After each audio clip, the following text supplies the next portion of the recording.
আসসালামু আলাইকুম। সাম্প্রতিক সময়ে কিছু ব্যাংকের কতিপয় গ্রাহকদের অ্যাকাউন্টের ব্যালেন্স ফাঁকা হয়ে যাচ্ছে, তারা ইন্টারনেট ব্যাংকিং অ্যাপস ব্যবহার করছেন এমনটা জানাচ্ছে।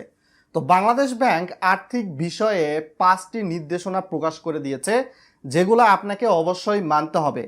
প্রথমত, আপনার ব্যাংক অ্যাকাউন্ট নাম্বার কারোর সঙ্গে শেয়ার করবেন না অনলাইনে। ব্যাংক অ্যাকাউন্টের ইন্টারনেট ব্যাংকিংয়ের পিন, ইউজার আইডি এগুলোও কারোর সঙ্গে শেয়ার করা যাবে না বাংলাদেশ ব্যাংকের নির্দেশনা অনুসারে। ভিডিওটা লাইক শেয়ার করে আরও মানুষকে জানিয়ে দিবেন, যেহেতু ভিডিওটা ইনফরমেটিভ হচ্ছে।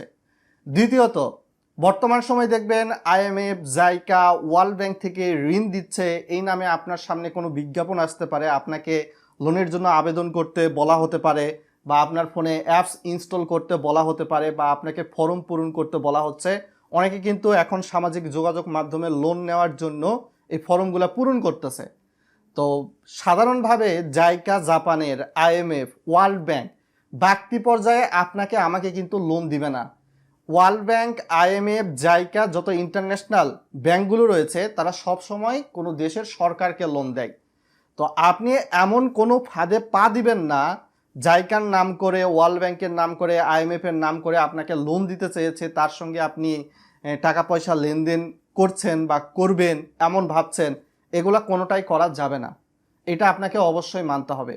তৃতীয়ত, আপনার যেই ফোনে ইন্টারনেট ব্যাংকিং অ্যাপস বা অনলাইন ব্যাংকিং অ্যাপস ইনস্টল রয়েছে, ওই ফোনে কখনোই আপনারা বিশেষ করে গুগল প্লে স্টোরের বাইরে কোনো অ্যাপস ইনস্টল করবেন না। গুগল প্লে স্টোর থেকে সার্টিফাইড যে অ্যাপসগুলো রয়েছে সেগুলো ইনস্টল করবেন। কেননা বাংলাদেশ ব্যাংক তাদের নির্দেশনায় বলে দিয়েছে যে এই কিছুদিন হয়তো বা পরে বিশ্বকাপ অনুষ্ঠিত হবে, বিশ্বকাপের জন্য অনেকে টিভি দেখার জন্য অ্যাপস ইনস্টল করতেছেন ফোনে, এগুলো অ্যাপস ইনস্টল করা যাবে না গুগল প্লে স্টোরের বাইরে থেকে। আপনাকে সোশ্যাল মিডিয়ায় অ্যাড দেখাচ্ছে যে আপনি ফ্রি টিভি দেখতে পারবেন, ফ্রি আপনি বেশ কিছু সার্ভিস পাবেন, এরকম অ্যাপস ইনস্টল করবেন না। সোনালী ব্যাংক কর্তৃপক্ষ কিন্তু সাম্প্রতিক সময়ে এমন একটা নোটিশ দিয়েছে, স্ক্রিনটা ফলো করলে দেখতে পারবেন। কে কোথায় থেকে ভিডিওটি দেখছেন অবশ্যই ভিডিওর কমেন্ট বক্সে লিখে জানাতে ভুলবেন না বন্ধুরা। ব্যাংকিং বিষয়ে কোনো সেবা বা হয়রানির শিকার হলে আপনি অবশ্যই বাংলাদেশ ব্যাংকের হেল্পলাইন 16236 এই নাম্বারে ফোন দিয়ে তাদেরকে জানাতে পারেন, আপনাকে অবশ্যই কিন্তু তারা সাহায্য করে থাকবে।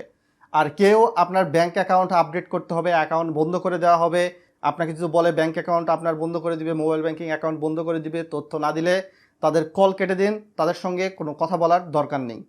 চতুর্থত, আপনি হয়তো বা লটারি জিতেছেন এমন কথা বলে আপনাকে ফোন দিতে পারে, বা আপনার হোয়াটসঅ্যাপ, সোশ্যাল মিডিয়া, ফেসবুকে মেসেজ করতে পারে, আপনাকে বলা হতে পারে এই ফর্মটা পূরণ করুন, ফর্মে এই সকল তথ্য দিন।